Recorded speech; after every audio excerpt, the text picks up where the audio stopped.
13वें अवतार में हरि का अवतार धारण करके भगवान ने सरोवर में लड़ते हुए गजग्राह का उद्धार किया।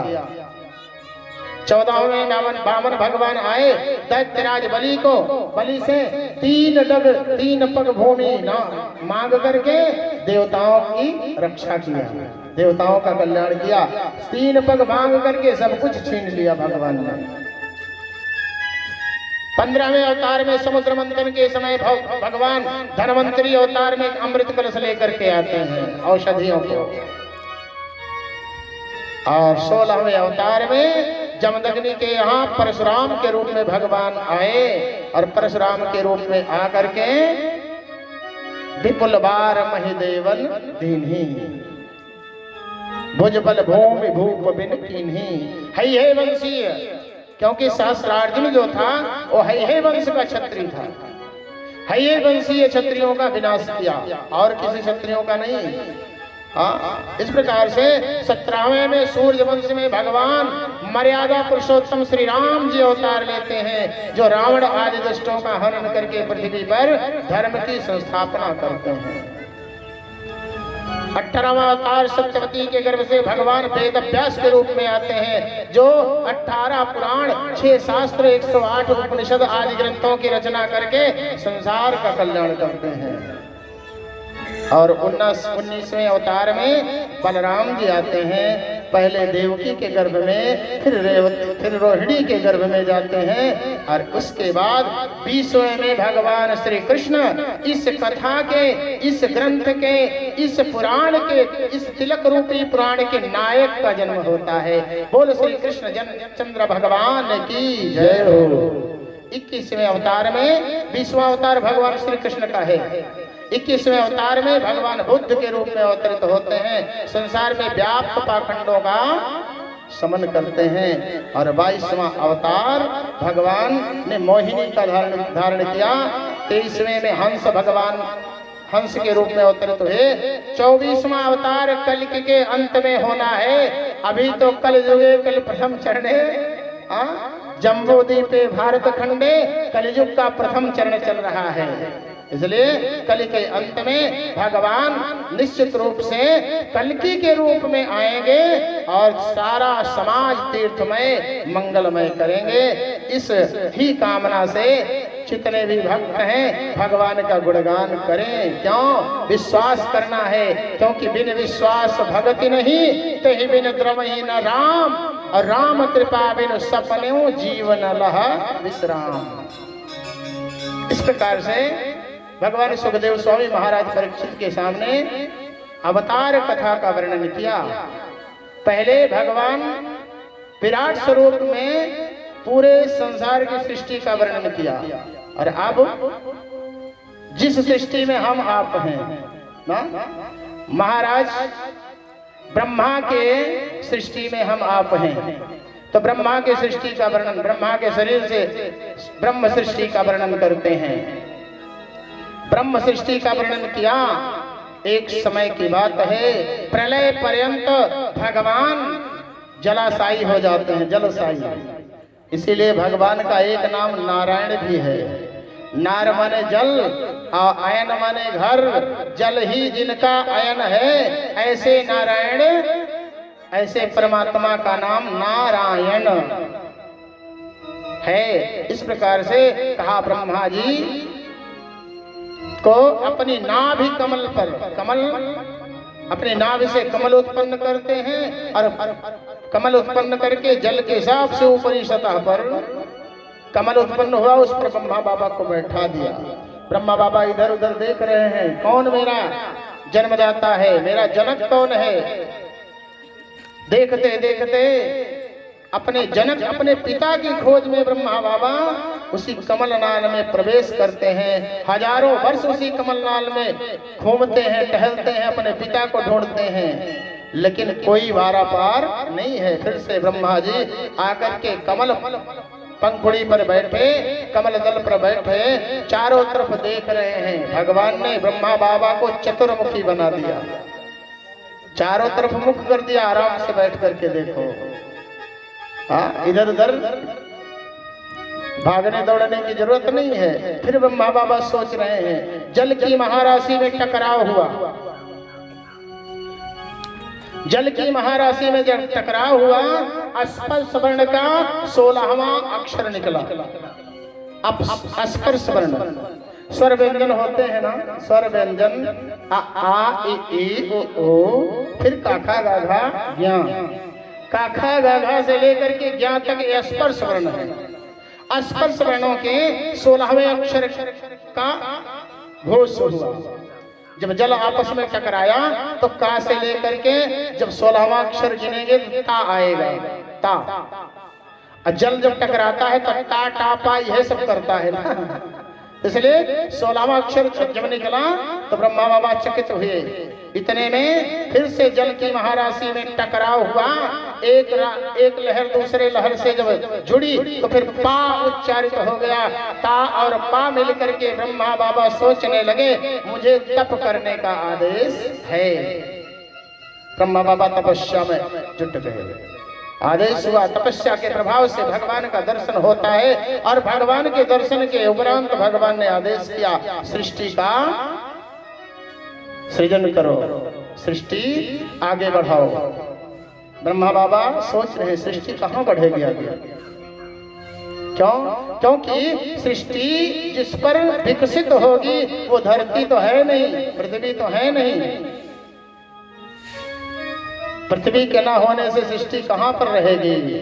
इसलिए ब्रह्मा बाबा सोच ही रहे थे, और सोचते सोचते ब्रह्मा बाबा की नासिका से एक जीव निकला, छोटा सा जीव निकला, और ज्यों ज्यों दूर जाता है त्यों तो विशाल स्वरूप बनाता चला जाता है। और उस विशाल स्वरूप में धीरे धीरे 12 हाथों को निर्गाद अंगुष्ठ परिमाणिकः, अंगुष्ठ के बराबर हुआ। फिर उसके बाद विशाल सूकर के अवतार में हो गया, पहाड़ के बराबर सूकराकृति हो गई। बोल श्री वाराह भगवान की जय हो। मानो पृथ्वी का कल्याण करने के लिए भगवान स्वयं सूकरावतार में आ गए हैं। श्वेत वाराह संकल्प में ही पढ़ा जाता है, श्वेत वाराह कल्पे। श्वेत वाराह का अवतार जिस पृथ्वी पर हुआ था, जम्बूद्वीप पर, उसी जगह के हम निवासी हैं। इसलिए और भगवान के अत्यधिक अवतार इसी द्वीप पर हुए हैं। क्योंकि संसार तो भगवान का शरीर है, संसार तो भगवान के शरीर से उत्पन्न हुआ, पूरा संसार शरीर है, चाहे जो भी देश विदेश हो। और भारत जो है भगवान का हृदय है, और भारत के हृदय रूपी स्थान पर जो स्थित मथुरा, वृंदावन आदि स्थान है, ये भगवान के हृदय की धड़कन है।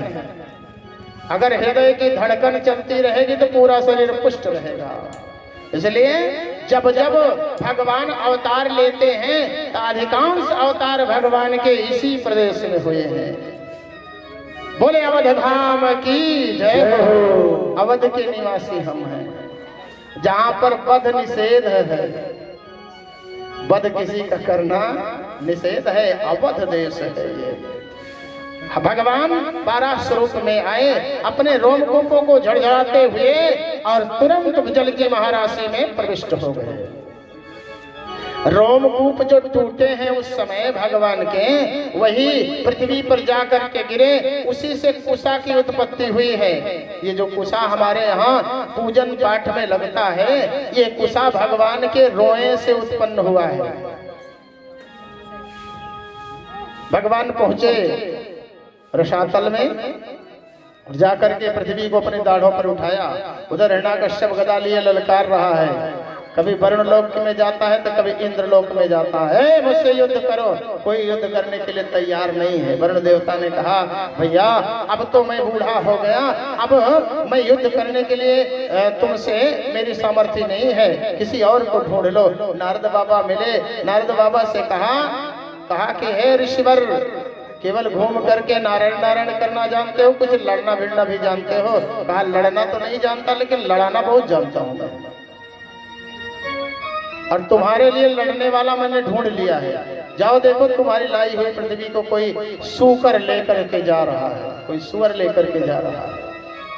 पहुंचा दौड़ करके, ए बनसूकर मेरी लाई हुई पृथ्वी को रख दे, अन्यथा मेरे हाथों से मारा जाएगा। भगवान को सुनते नहीं, ले जाकर के जल की महाराशि के ऊपर पृथ्वी मैया को स्थगित किए और स्थिर हो गई पृथ्वी मैया। और उधर फिर से भगवान लौट करके और जा करके उस हिरणाक्ष से मिलते हैं। क्या कहा? मुझे तो बनसूकर कहता है, बनसूकर कहता है सत्य में मैं बनसूकर हूँ। सत्यम वयम भो बन गोचरा मृगा ईसमान ईसमत विधान मृगये ग्राम सिंहान। सत्य कह रहे हो, मैं वन गोचर बनसूकर हूँ, लेकिन तुम्हारे जैसे ग्राम सिंहों को ढूंढ रहा हूँ। तुम्हारे जैसे गांव के शेरों को मैं ढूंढ रहा हूँ मारने के लिए। ग्राम सिंह, ग्राम सिंह माने संस्कृत का ग्राम सिंह, हिंदी के लिए कुत्ता शब्द निकलता है। कुत्ता, ग्राम सिंह का अर्थ है कुत्ता। कहते नहीं कि अपने गांव में तो कुकुरों शेर होते, वही ग्राम सिंह कहा तुम्हारे जैसे ग्राम सिंहों को ढूंढ रहा हूँ। इतने में युद्ध हुआ। युद्ध में भगवान के द्वारा उस हिरणाक्ष का उद्धार होता है। देवता लोग भगवान की प्रार्थना करते हैं, भगवान को के यश का गान करते हैं। हिरणाक्ष कौन था? हिरणाक्ष कौन था? जितना बलशाली था। एक समय की बात है, महारानी देवी दिति और अदिति दो पत्नियां हैं कश्यप ऋषि की। दिति रति की इच्छा से, संतान की इच्छा से कश्यप ऋषि के पास पहुंची। सायंकाल का समय है और रति कामना करने लगी। कश्यप ऋषि ने कहा, देवी ये समय ठीक नहीं है, ये ऐसा घोरतमा बेला, ये घोरतम बेला है। इसमें भगवान शिव अपने गणों को लेकर के और चारों तरफ भ्रमण किया करते हैं। अगर ऐसा कार्य होगा तो उनका श्राप लग जाएगा। लेकिन रति के न मानने पर रति प्रदान किया, दिति के न मानने पर रति प्रदान किया। और उसके बाद कश्यप जी तो आकर के बैठे और शास्त्रों ने कहा कि 4 कार्य को सायं बेला में नहीं करना चाहिए। 4 काम जो हैं वो सायं बेला में, सायंकाल में नहीं करना चाहिए, गोधूल बेला में। कौन कौन से हैं? 4 मान कर्माणि संध्यायाम परिवर्जयेत। संध्या के समय 4 काम वर्जित हैं। कौन कौन से? आहारम मैथुनम निद्रा स्वाध्यायम च चतुर्धकम। आहार, संसर्ग और निद्रा और स्वाध्याय, ये 4 नहीं करने चाहिए। अच्छा, कर भी लिया तो क्या होगा? कहा कि आहारे जायते व्याधि। आहार लेने से, गोधूल वेला में भोजन लेने से शरीर में रोग की उत्पत्ति होती है, रोगी शरीर हो जाता है। और गर्भे दुष्ट समैथुने, सायंकाल में अगर ऐसा कृत्य किया गया तो गर्भ में जो आएगा वो दुष्ट चित्त वाला व्यक्ति होगा, दुष्ट चित्त वाला जीव होगा। और इतनी उद्दंडता करेगा तो माता पिता परेशान हो जाएंगे। निद्रायाम हरते लक्ष्मी। अगर इस बीच में हम नींद लेते हैं, नींद के वशीभूत होते हैं तो लक्ष्मी घर छोड़ करके चली जाएंगी। स्वाध्याय मरणम ध्रुवम। स्वाध्याय करते हैं तो मृत्यु के समान कष्ट मिल सकता है, ऐसा शास्त्रों का वचन है। इस प्रकार से कहा कि देवी ये समय ठीक नहीं है, लेकिन फिर भी बलात् हठात ये सब कार्य हुआ। और इसके बाद भगवान रुद्र के श्राप का भय ऋषिवर देते हैं। देवी तुमने इस घोरतमा बेला में जो ये सब किया है ना, इससे तुम्हारे संतान जो होंगे ना वो महान राक्षस होंगे, दुष्ट प्रवृत्ति के होंगे। फिर क्या? बाद में अदिति ने बहुत आग्रह अन्य विनय किया, दुष्ट तो होंगे लेकिन इनका कल्याण करने के लिए भगवान स्वयं आएंगे। इनके भय से पूरी पृथ्वी आक्रांत हो जाएगी। अब पूरी पृथ्वी आक्रांत हो जाएगी। इस भय से दीति महारानी ने अपने उस गर्भ को 100 साल तक अपने पेट में धारण किए रखा। 100 साल। 100 साल के बाद वो गर्भ बाहर आया पृथ्वी पर। क्यों? क्योंकि जितने भी नियम थे प्रकृति के वो सब दूषित होना शुरू हो गए, अवरुद्ध होना शुरू हो गए। संध्या और तारे मलिन होना शुरू कर दिए, मलिनता व्याप्त होने लगी। इस समय अब प्रकृति का जब उल्लंघन होने लगा तो भगवान की प्रेरणा से दीति महारानी ने उन पुत्रों को अपने बाहर किया। और वह दोनों पुत्र हैं कौन? एक हिरण्याक्ष और एक हिरण्यकश्यप। एक हिरण्यकश्यप। ये दोनों हैं। ये दोनों पूर्व जन्म में भगवान के पार्षद थे, जय और विजय। जय और विजय भगवान के पार्षद थे। सनक सनंदन सनातन और सनत कुमार के श्राप बस 3 जन्म तक राक्षस होने का श्राप मिल गया इनको। पहले जन्म में हिरण्याक्ष हिरण्यकश्यप, दूसरे जन्म में शिशुपाल और दंतवक्र, और तीसरे में रावण और कुंभकर्ण। और भगवान ने पीछे आग्रह करके, अनुग्रह करके कहा जाओ, तुम ऋषि के श्राप से पृथ्वी पर तो जाओगे, लेकिन तुम्हारा कल्याण करने के लिए अंत के समय में मैं जरूर आऊंगा। इस प्रकार से ये हिरण्याक्ष हिरण्यकश्यप की कथा हुई। आज दीति पुत्रों का जब जन्म हुआ तो सारा विश्व कांपने लगा, सारा संसार त्रैलोक्य कांपने लगा। यहाँ तक कि जितने भी लोग हैं सबको अपने बस में हिरण्याक्ष कर रखा था। आज भगवान के द्वारा उसका कल्याण हुआ है। आगे सृष्टि का वर्णन हुआ, सृष्टि आगे चली। हाँ, ब्रह्मा बाबा जब पृथ्वी मैया को देखे तो सृष्टि उत्पादित करना शुरू किए। जितने भी ऋषि आए सबको सृष्टि आगे बढ़ाने का आदेश किया, लेकिन सब भगवान की तपस्या में लगना शुरू कर दिए। ब्रह्मा बाबा को क्रोध आया, रुद्र का प्राकट्य हुआ। भगवान रुद्र को सृष्टि का आदेश दिया ब्रह्मा बाबा ने। रुद्र की सृष्टि में भूत बैताल डाकनी शाकनी पिशाचनी सब आने लगी। भगवान भोलेनाथ के साथ कौन रहता है? कहा बस इस सृष्टि से कल्याण होने वाला नहीं है, तुम भी ध्यान में चले जाओ। और बाद में ब्रह्मा जी ने अपने शरीर के दक्षिण और वाम भाग से मनु और सुतरूपा को उत्पन्न किया है। मनु और सुतरूपा को मैथुनी सृष्टि आगे बढ़ाने का आदेश किया है। इसी मैथुनी सृष्टि में मनु सुतरूपा के सारे हम सब वंशज हैं। उनके प्रारंभ में 5 संतानें हुई, 2 बेटा और 3 बेटी। 2 बेटा कौन है? प्रियव्रत और उत्तानपाद। बेटियां कौन हैं? आकुति, प्रसूति और देवहूति।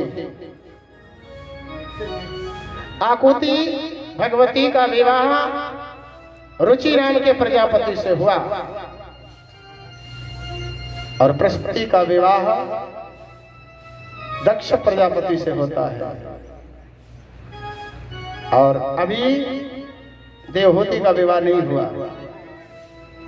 देवहूति के विवाह के लिए परमात्मा ब्रह्मा बाबा ने अपनी छाया से कर्दम प्रजापति को उत्पन्न किया। कर्दम ऋषि एक सरोवर पर बैठे तपस्या कर रहे हैं। आकाशवाणी हुई, हे कर्दम,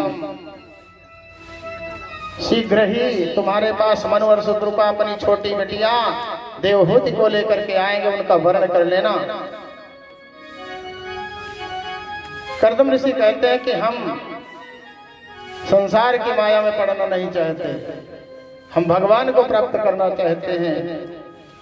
अगर तुम भगवान को प्राप्त करना चाहते हो तो उसी देवहूति के गर्भ से तुम्हें भगवान का अवतार भी देखने को मिलेगा।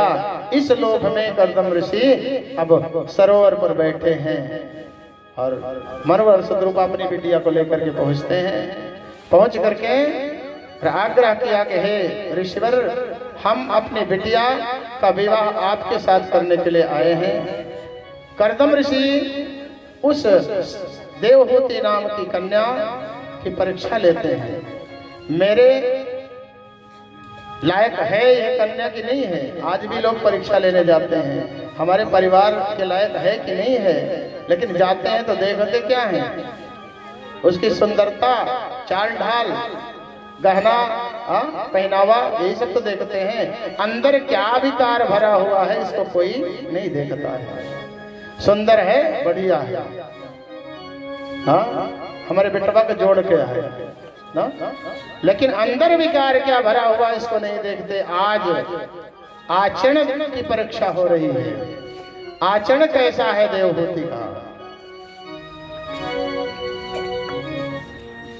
कर्दम ऋषि 3 आसन बिछाते हैं, तीनों आसन पर बैठने का आदेश करते हैं। 3 लोग आए हैं ना साथ में, राजा रानी और उनकी बिटिया, तीनों आसन बिछा दिया।